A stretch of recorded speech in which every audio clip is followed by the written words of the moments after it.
Welcome to ABC campus. आज हम accounting fundamentals के टॉपिक में एक प्रैक्टिस क्वेश्चन कर रहे हैं जिसमें हमें कैपिटल एंड रेवेन्यू ट्रांजैक्शंस को क्लासिफाई करना है।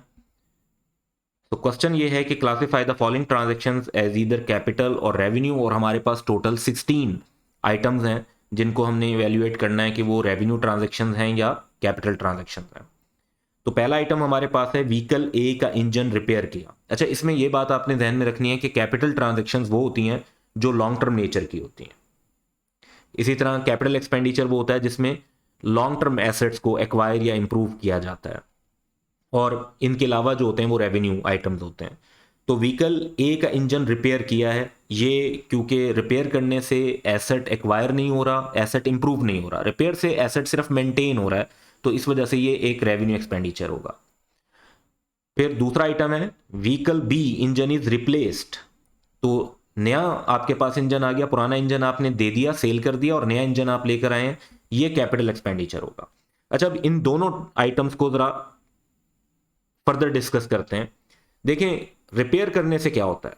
रिपेयर करने से आपका लॉन्ग टर्म एसेट रिपेयर होता है, मेंटेन होता है, यानी जो खराबी हुई थी वो खराबी ठीक हो जाती है, लेकिन आपके पास एसेट्स बढ़ते नहीं है, ना उनकी परफॉर्मेंस इंप्रूव होती है।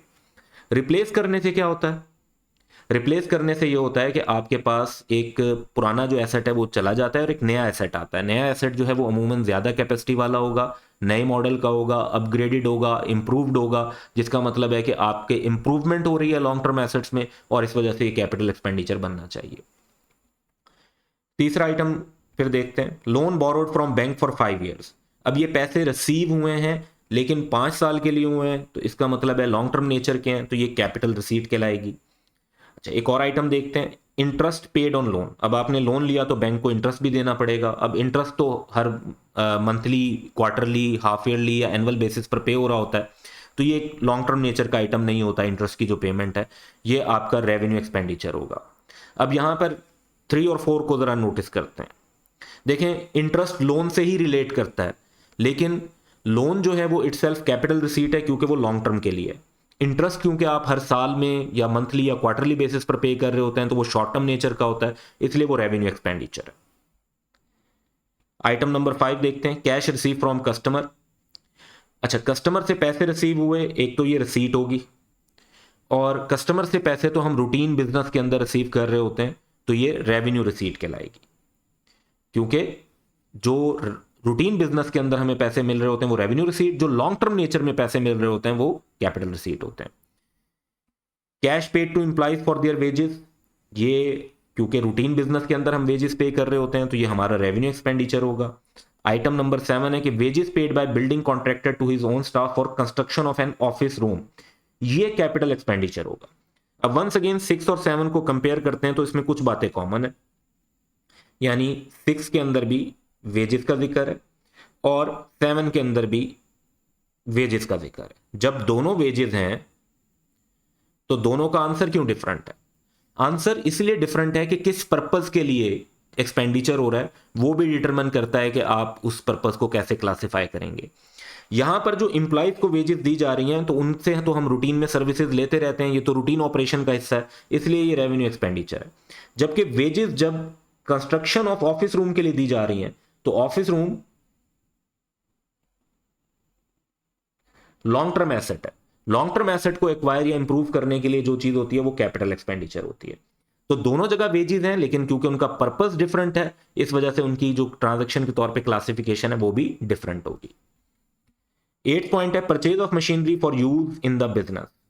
तो हमने एक मशीनरी परचेज किया जो बिजनेस में यूज होगी। मशीनरीज बिजनेस में लॉन्ग टर्म के लिए यूज होती हैं। आप एक बार मशीनरी लाते हैं, उससे कई साल तक प्रोडक्शन करते हैं, प्रोडक्शन करके जो आइटम्स बनते हैं उनको सेल करके रेवेन्यू जनरेट करते हैं। वो जो रेवेन्यू जनरेट हो रहा होता है वो तो रेवेन्यू होता है, लेकिन मशीनरी की परचेज इटसेल्फ जो है ये एक लॉन्ग टर्म एसेट है, ये हमारा कैपिटल एक्सपेंडिचर होगा। नेक्स्ट आइटम्स की तरफ चलते हैं। 9th आइटम है कि carriage paid to bring the above mentioned machinery to the factory. क्योंकि मशीनरी लॉन्ग टर्म एसेट है, तो मशीनरी को लाने के लिए जो किराया लगा, कैरिज लगा, ट्रांसपोर्टेशन की कॉस्ट लगी, वो भी कैपिटल एक्सपेंडिचर ट्रीट होगी। क्योंकि हम एक एसेट को अवेलेबल फॉर यूज बनाने तक जितना भी एक्सपेंडिचर होता है उसको कैपिटल एक्सपेंडिचर ट्रीट करते हैं। क्योंकि वो उस एसेट को एक्वायर करने की लिमिट जो है वो ये नहीं होती कि हमने सिर्फ उसकी परचेज प्राइस पे की, उसको उस पॉइंट तक लाना जहां पर हम उसको इस्तेमाल कर सकें, उस कंडीशन और लोकेशन पर लाना जहां पर हम उसको इस्तेमाल कर सकते हो, वहां तक लाने वाले एक्सपेंडिचर उससे रिलेटेड एक्सपेंडिचर कंसीडर होते हैं और वो कैपिटल एक्सपेंडिचर ट्रीट होगा। तो मशीन वैसे जो गुड्स की ट्रांसपोर्ट का खर्चा होता है वो आपका रेवेन्यू एक्सपेंडिचर होगा, लेकिन एक लॉन्ग टर्म एसेट का कैरेज जो है वो कैपिटल एक्सपेंडिचर ट्रीट होगा। 10th पॉइंट है मंथली इलेक्ट्रिसिटी बिल पेड। अब ये एक रेगुलर बिजनेस के रूटीन ऑपरेशंस का हिस्सा है, तो ये रेवेन्यू एक्सपेंडिचर होगा। Purchase of soft drinks vending machine for the canteen. Vending machine basically ऐसी मशीन होती है जिसमें प्रोडक्ट्स पड़ी होती हैं, तो आप कॉइन्स या पैसे उसमें जब इनपुट करते हैं तो आपको, और रेलिवेंट बटन प्रेस करने से आपको अपने डिजायर्ड जो प्रोडक्ट होती है जैसे सॉफ्ट ड्रिंक्स हैं या कोई चिप्स वगैरह हैं वो आपको मिल जाते हैं। तो ये जो वेंडिंग मशीन इटसेल्फ है ये एक लॉन्ग टर्म नेचर का एसेट है और इस वजह से ये कैपिटल एक्सपेंडिचर ट्रीट होगा। 12th पॉइंट है stock of soft drink. Soft drinks, अब सॉफ्ट ड्रिंक्स जैसे आपने कोका कोला या पेप्सी की बॉटल्स जो हैं वो ली और वो आपने उस वेंडिंग मशीन में लगा दी और उसके बाद वो सेल हो जाएंगी, उनके पैसे आ जाएंगे, फिर आप और बॉटल्स लाकर वो उनमें लगा देंगे। तो सॉफ्ट ड्रिंक्स जो आप लेते हैं फॉर रीसेल, बेचने के लिए, along with above mention vending machine, इनको रेवेन्यू एक्सपेंडिचर ट्रीट किया जाएगा, क्योंकि वेंडिंग मशीन तो लॉन्ग टर्म है लेकिन उस पर जो स्टॉक है वो तो बार बार रिप्लेस होता रहेगा, हर कुछ दिनों के बाद, एक हफ्ते बाद, 2 हफ्ते बाद वो तो चेंज होता रहेगा, तो वो लॉन्ग टर्म नहीं है, वो रेवेन्यू एक्सपेंडिचर ट्रीट होगा। Annual motor vehicle tax paid for existing car, ये हमारा रेवेन्यू एक्सपेंडिचर होगा क्योंकि एनुअल है तो लॉन्ग टर्म नहीं है। और annual motor vehicle tax paid for new car, ये भी रेवेन्यू एक्सपेंडिचर होगा वंस अगेन क्योंकि एनुअल है।